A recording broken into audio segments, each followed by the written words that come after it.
Hello dear students, work power energy की next problem पे आते हैं। एक ब्लॉक है 0.18 kg का जो एक रफ सरफेस के ऊपर रखा हुआ है और फ्रिक्शन कोफिशिएंट अपने को गिवन है 0.1 और ये ब्लॉक है स्प्रिंग के साथ में कनेक्टेड है जिसके लिए स्प्रिंग कांस्टेंट है 2 न्यूटन पर मीटर। इनिशियली पूरा सिस्टम रेस्ट में है। अब इस ब्लॉक को एक इम्पल्स दे दिया, यानी एक झटका लगा दिया।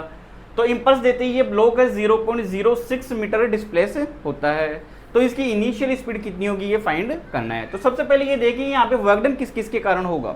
तो वर्क डन किस किस के कारण होगा, यहाँ पे एक तो फ्रिक्शन के कारण और एक यहाँ पे स्प्रिंग है वो क्या हो रही है कंप्रेस, तो स्प्रिंग के कारण वर्क डन होगा। तो टोटल वर्क डन कितना हुआ, एक तो फ्रिक्शन के कारण और एक स्प्रिंग के कारण। तो फ्रिक्शन के कारण वर्क डन कितना होगा, F S cos of theta, theta कितना होता है 180। तो यहाँ से डब्ल्यू एफ फ्रिक्शन फोर्स कितना होगा म्यू इंटू एन, म्यू कितना है 0.1 और एन किसको बैलेंस करेगा एम जी को, तो 0.18 जी, जी की वैल्यू कितनी 10 और यहाँ से एस की वैल्यू कितनी है 0.06, कोस 180 कितना हो जाएगा -1, ये इससे कैंसिल आउट हुआ। तो यहाँ पे फ्रिक्शन के कारण वर्क डन निकल के आएगा अपने पास में 108 इंटू 10⁻⁻4 जूल। अब देखिए यहाँ पे स्प्रिंग के कारण, तो स्प्रिंग के कारण वर्क डन के लिए फॉर्मूला क्या होता है K/2 x1 square minus x2 square. तो यहाँ से क्या निकल के आएगा अपने पास में, K की वैल्यू कितनी है 2 इससे कैंसिल आउट हो जाएगा।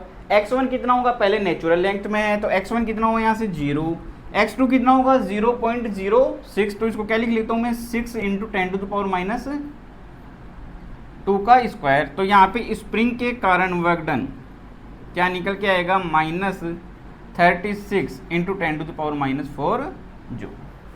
तो बताइए यहाँ से टोटल वर्क डन कितना हुआ, फ्रिक्शन के कारण प्लस स्प्रिंग के कारण। तो फ्रिक्शन के कारण ये वाला या स्प्रिंग के कारण ये हो गया, तो टोटल कितना हुआ -144 इंटू 10⁻⁻4 जूल।